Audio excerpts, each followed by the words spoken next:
right. Welcome, everyone. This is Mrs. Sprinkle of Wellness. I'm a Sprinkle of Wellness. Welcome, everybody. And today we're going to talk about Robert Cosby, aka Bubs, aka Little Bubs. And yeah, this one right here was definitely kind of sad for me. Um, I don't know. Let me first check the volume real quick. AKA Little Bub. Okay, yeah, the volume's good. This one was sad. I didn't, I don't know. Judging from the way Mary used to talk, I kind of felt like she had an inkling of what her son, his recovery was like, and his substance use was like. Nobody else knew, nobody else was in that household except for them. And the way that she would communicate would be more so of a, you know, I remember her saying, I'm happy he's in jail because he can get the recovery, he's not in the streets, he can get the support that he needs. And that kind of like got to me because it was like, that's your son. Why would you think that? But only she knew what that was like and what she's been viewing, what she's been observing. Either way it goes, let's start here. Rest in peace, Robert Jr., Robert Cosby Jr. This is one of the saddest things that I've ever seen. I don't even know what to say. Rest in peace. Been a Mary Cosby fan since first season. I don't think we seen Robert too much in the first season, but as the seasons progressed on, she definitely showed him before, and then before even that conversation, you kind of saw him in and out and just kind of like just talking. The conversation was when you really got to see him, who he was as a person and where he was in his recovery. Honestly, he was more than likely in the pre-contemplation stage. I want to be sensitive to the topic because I am a certified recovery coach. I used to work in a sober living building. So people were housed there and they would have to live soberly in the building. And we would also have to do UAs. Those are like the pee in the cup. I don't know if you could say that, but like the cup thing. And I just think that this is just a sad situation. So I just don't want to be insensitive to the whole entire situation. I've had too much experience in recovery to not be sensitive to this situation. When you think about recovery, okay, for him to be so young, Robert, and to pass on that way, whether you're a certified recovery coach, whether you're a certified addictions counselor, people being that young kind of hit you a little bit differently than the ones that have been, abusing substances or using substances for like 20, 30 years, like Uncle Johnny.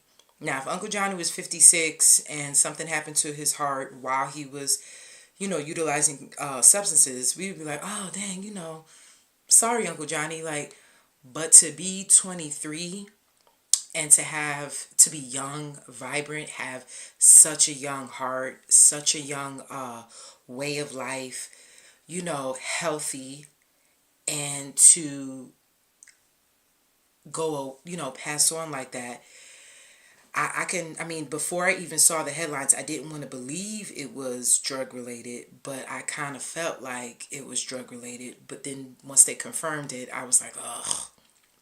The first thing I thought was somebody probably gave him laced drugs. Because believe it or not, you can really be using drugs for a while, and you don't necessarily. You don't just go like that. Like I've seen people be in their 50s, 60s, 70s, live a long time and been using substances for like 30, 40 years. So, I thought in my mind, just from my professional view, that it was definitely something that was laced. So we're just gonna go into a little bit of Robert Jr. We're just going to just really look down his life. I think we should definitely, I guess it's paying homage, but really just spotlighting the beautiful soul that he is, and just really just recognizing that I don't know what's going on these days. It kind of gives me like the Kurt Cobain era, where a lot of people were using substances around that area. It's kind of seeming like it's like repeating itself a little bit.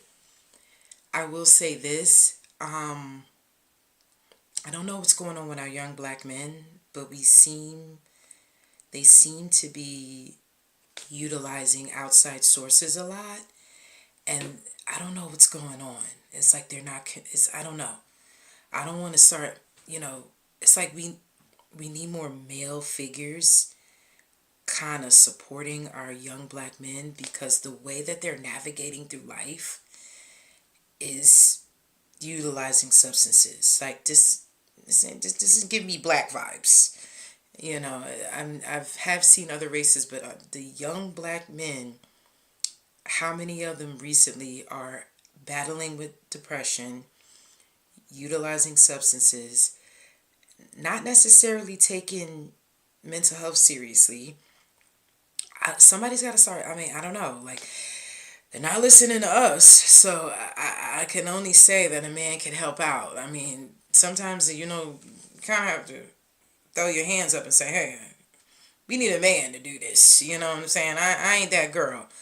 I don't think I could do it all.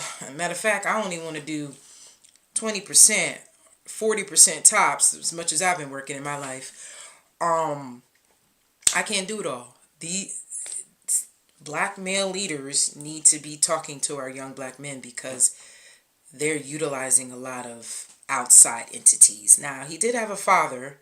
Don't really know what happened in the household. Don't really care to happen within the household. And in the area that he's been in, I'm pretty sure, I don't know if there's a lot to do around in Utah, but I know that in areas that aren't like, well, it doesn't really matter, because honestly, it doesn't matter. You can be in New York, in the city, and get substances, and then you can be in Utah and get substances. It just really just depends on the person and where they're at in life and what's going on. So, I don't know. But I know that black men need to talk to black men. We need to stop being selfish and really support each other, because it's looking like it's a lot of people crying out, and I think they're probably talking to people. It's just that nobody's being heard. So that's for the one thing. And I feel like Mary did all she could. And we're just going to go first. We're just going to go into his Instagram, because ever since this thing happened, for some reason, his Instagram popped up on my timeline out of nowhere, which freaked me out. I can't, ugh.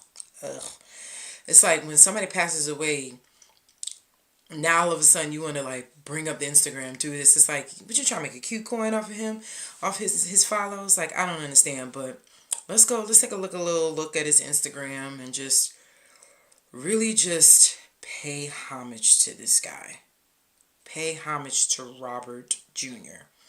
Mary, I'm praying for you. Mary, if you guys don't know, Mary's actually been through a lot. I looked at the documentary. They did say she was a little fast a little bit when she was growing up, but she had like she says it herself, a difficult relationship with her mom. Then she turns around, her mother passes away. And then within years, because I don't even think it's been 5 years, the son passed away. So we really got to like hold Mary in our hearts, especially if you're a fan, because you can't perform if you're going through a lot. So, yeah, Mary, I'm with you, girl. But, yeah, let's get into his IG first. Let's take a little look over here. Let's check this out. Yep. So this is his IG. Yeah. I like this picture of him. This is when he first got out of jail or prison. I don't think he was in prison. I think he was in jail. And he was just taking pictures of the cute little dog and just saying he's back. He looks really good. Oh, rest in peace, man. This is sad. I tell you. This is getting to me. Because I'm a Mary fan. You know what I mean? Like, and he was just such a, like, you know, when you take the time out to look at people, you're just like, oh, he's just such an attractive young man. And it's just so sad that this had to, you know, happen. Okay, he was just doing International Women's Day. Let me tell you one thing. He sure like him a porcelain queen. Rest in peace, Robert. But you and these porcelain queens, I tell you. I like this bathroom. You could tell this was at the house by the way the decorum is. You look very nice, Robert. Yeah. Okay. His fashion was kind of like low-key on it. Ugh, let's skip that. Alright, this is giving, I don't know. To me, it's giving cry for help vibes here. But, yeah. Yeah, so that's just his IG really quickly. And now we're going to get really quickly into his, let's just talk about let's talk about the death altogether. I mean, I didn't mean to say it like that, but the situation altogether, the unaliving altogether. Let's get into a little bit of this. Let me press pause. Okay, let's watch this conversation between him and Mary. This is like so sad to me, but yeah, let's get into this. Big child. He was very good in school. He got straight A's all the way up until he graduated. When he set his mind to do something, he did it. He was like our prize. Very smart, very advanced. That's the Robert I know. And that's the Robert I'm trying to reach. You're blessed. You wake up every morning. Every day is a new day, a blessed day. To waste, you know how many people didn't wake up today? Please, babe, recognize it, own it, and change it. Because you can. Okay.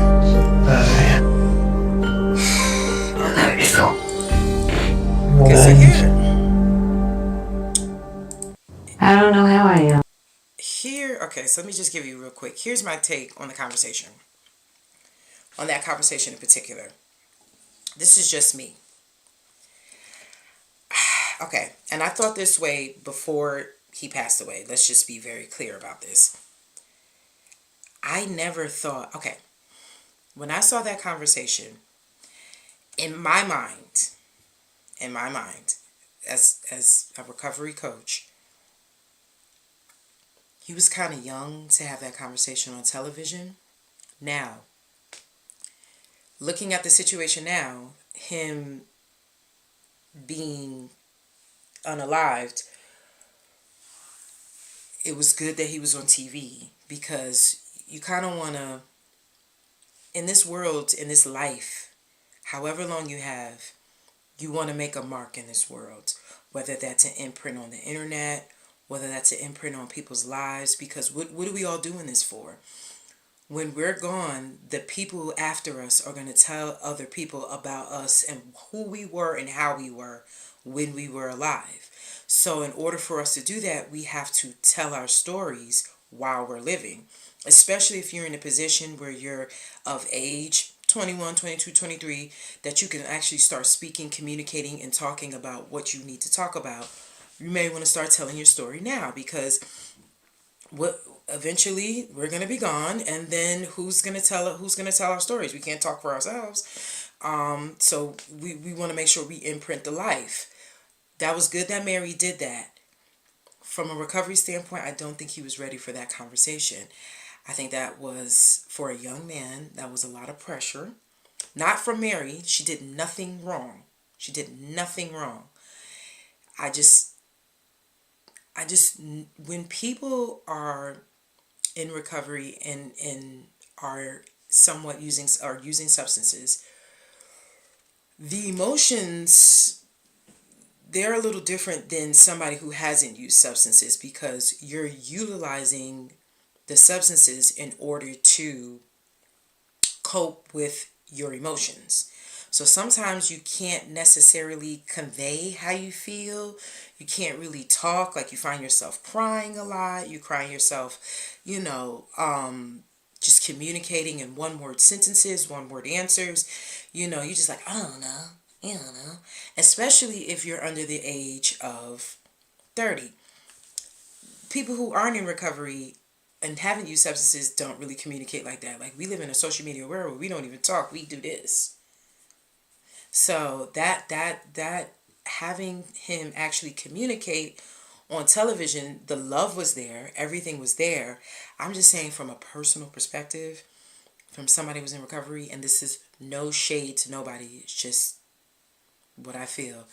I didn't think he was 100% ready for that conversation, just from the body language, from how things were going, and navigating him telling his story from a public setting and still being out there utilizing substances. I don't know, we never know how Robert felt. You know what I'm saying? Yeah, so let's get into some more videos of them too. This is when Mary was talking about her situation to Angie. Felt like a stain. Wow. I said, I asked God for you. I asked for you to be here. I prayed to have you. How are you a stain?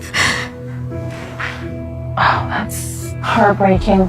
I said, do you understand? It took me 4 years to have you. 4 years. I wanted to be pregnant so bad. And then to come here and get this far, like... Really quickly, too, this is her only child, if anybody doesn't know. She waited for... I'm about to... Mary. And then you told me you feel like a stain. I said, what did I do?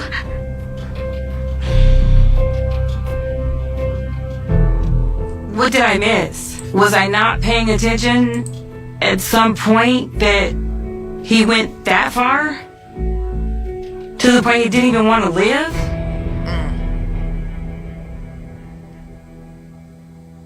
And where did I not secure him? That he knows his worth.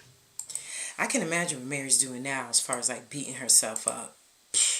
Because look, she was low-key beating herself up right then and there. I can imagine. Okay. So the Jasmine brand, I did want to talk about this because everybody know he passed away. But the Jasmine brand did give a little bit more details around what happened. And there was an update. So this came out about 5 hours ago. So it was kind of late, actually. So new details have emerged surrounding the tragic unaliving of Mary Cosby's son, Robert Cosby. According to the Dispatch, audio obtained to page 6 Wednesday, February 25th, the emergency call described a dire situation. The 23-year-old male, not conscious, not breathing, 1 dose of Narcan given, and the dispatch said the police have been called. 3 units en route.